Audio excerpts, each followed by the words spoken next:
দই কাতলা বানাতে আমাদের লাগবে 1 কেজি কাতলা মাছ। আমি এখানে সব পেটির পিস নিয়েছি। মাছে নুন আর খুব সামান্য হলুদ মাখিয়ে মাছ ভেজে নিয়েছি। ফোড়নের জন্য আমাদের লাগবে ছোট এলাচ, দারচিনি, লবঙ্গ আর তেজপাতা।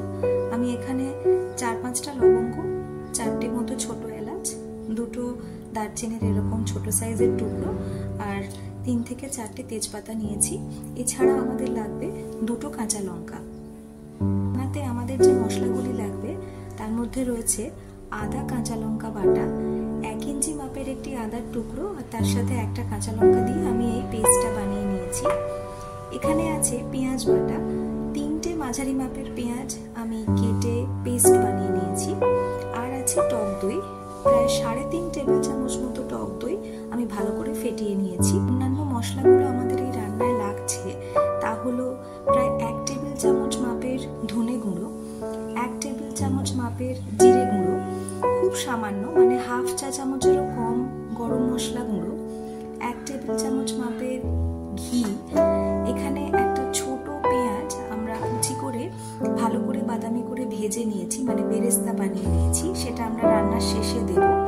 এছাড়া আমাদের লাগছে খুব সামান্য চিনি, যেহেতু আমরা রান্নাটা টক দই দিয়ে করছি তাই টক দইটাকে ব্যালেন্স করার জন্য আমরা একটু মিষ্টি দেব। আর আমাদের লাগছে নুন। এখানে আমি প্রায় 2 টেবিল চামচ মতো সাদা তেল নিয়ে নিয়েছি। এই তেলে আমরা আগে মাছটা ভেজে সরিয়ে রেখেছি। এবারে এই তেলেই আমরা আমাদের গ্রেভিটা বানাবো। আগে আমরা তেলে গোটা গরম মশলা ফোড়ন দিয়ে দেব। এবার আমরা পেঁয়াজ বাটাটা দিয়ে দেব।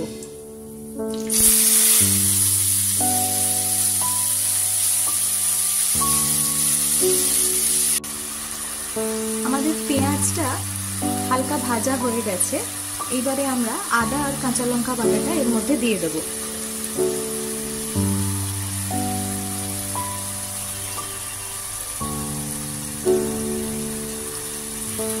মশলা বেশ ভালো রকম ভাজা হয়ে গেছে।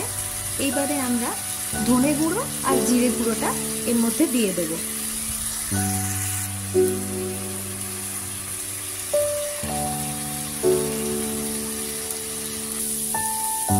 মশলা কষানোর সময় সামান্য একটু জল দেব,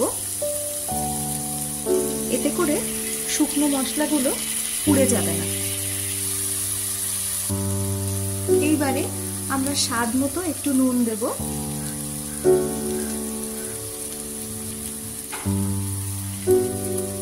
নুনের সাথে আমরা একটু চিনিও দিয়ে দেব।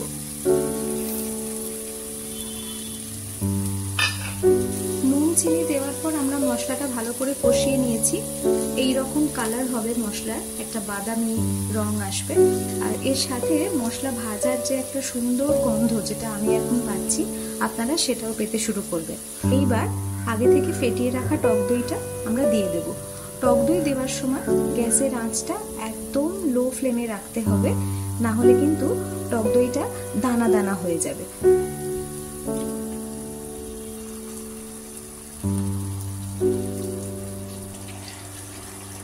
আমরা টক দইয়ের সাথে সমস্ত মশলা ভালোভাবে মিশিয়ে নিয়েছি। এইরকম একটা স্মুথ গ্রেভি তৈরি হয়েছে আমাদের।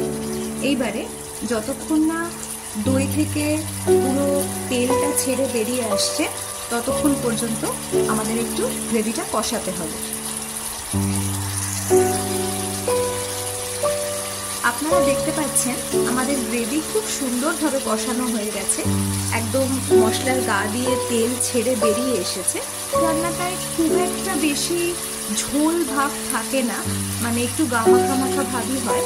সেই জন্য আজকের রান্নার আন্দাজে আমি 1 কাপ মতো জল এখন এই রান্নাটাতে ব্যবহার করব। পরে যদি মনে হয় খুব বেশি শুকনো হয়ে গেছে গ্রেভি, তখন আরো অল্প একটু জল দেব। এবারে এই ঝোলটার মধ্যে আমরা আমাদের মাছগুলো দিয়ে দেব। মাছগুলো সিদ্ধ হওয়ার জন্য একটু জলের দরকার আছে, যদিও মাছগুলো আগে থেকে ভাজা আছে, তাও মাছগুলো একটু ভালো করে এই ঝোলে ফুটিয়ে নিয়ে ঝোলটা ড্রাই করে নিলেই আমাদের রান্না অলমোস্ট তৈরি হয়ে যাবে। আমাদের মাছ মাছের ঝোলটা বেশ ভালো রকম ভাবে ফুটে এসেছে। এবার আমরা ভাজা মাছগুলো এই ঝোলের মধ্যে দিয়ে দেব।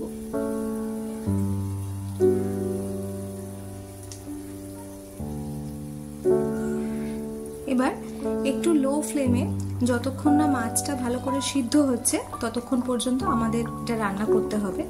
খেয়াল রাখতে হবে যেন গ্রেভিতে একটু জল থাকে। এই পর্যায়ে আমরা দুটো গোটা কাঁচা লঙ্কা এই ঝোলের মধ্যে দিয়ে দেব। আমরা আগে কাঁচা লঙ্কা বাটা দিয়েছি মশলা কষানোর সময়, কিন্তু এই গোটা কাঁচা লঙ্কা এই ফুটন্ত ঝোলের মধ্যে দিলে একটা খুব সুন্দর গন্ধ আসে, যেটা আমাদের খুব ভালো লাগে। আপনারাও দিয়ে দেখতে পারেন।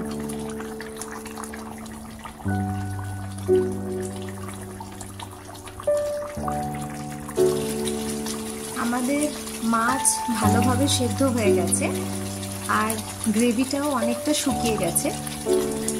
প্রথমেই দিচ্ছি গরম মশলা,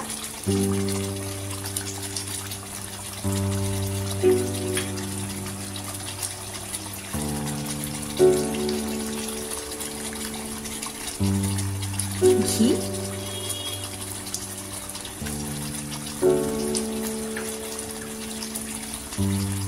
আর সবশেষে দিচ্ছি এই বেরেস্তা বা ভাজা পেঁয়াজ। এই বেরেস্তা দিলে এই মাছে একটা খুব সুন্দর গন্ধ আসে।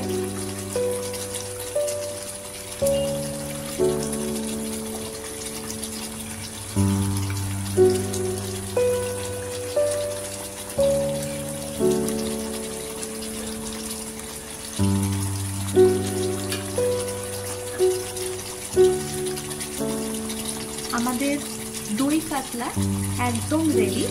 এইবারে আমরা এটাকে পরিবেশন করে নিই। খুব সুন্দর কালার এসেছে আমাদের মাছের ঝোলে। এইবারে আমরা এইটাকে গরম গরম পরিবেশন করব। আমাদের দই কাতলা একদম রেডি। আমরা একটা সুন্দর পাত্রে এটাকে ঢেলে নিয়েছি পরিবেশন করব বলে। বাঙালির চিরন্তন দৈনন্দিনের চেনা মাছ ভাতকে একটা রাজকীয় টুইস্ট দিতে চাইলে অবশ্যই বানিয়ে দেখতে পারেন এই দই কাতলা। যেভাবে আমি বানালাম এইভাবে খুব সহজেই আপনারা এই রেসিপিটি বানিয়ে দেখতে পারেন। রেসিপিটি অবশ্যই ট্রাই করবেন, আর যদি ভালো লাগে আমাদের এই চ্যানেলটিকে সাবস্ক্রাইব করে দেবেন, ভিডিওটি লাইক আর শেয়ার করে দেবেন। লিলিস কিচেন লীলাবতীর হেসেলে আজ এইটুকুই। আবার দেখা হবে নতুন কোনো সুন্দর রেসিপি নিয়ে। ধন্যবাদ।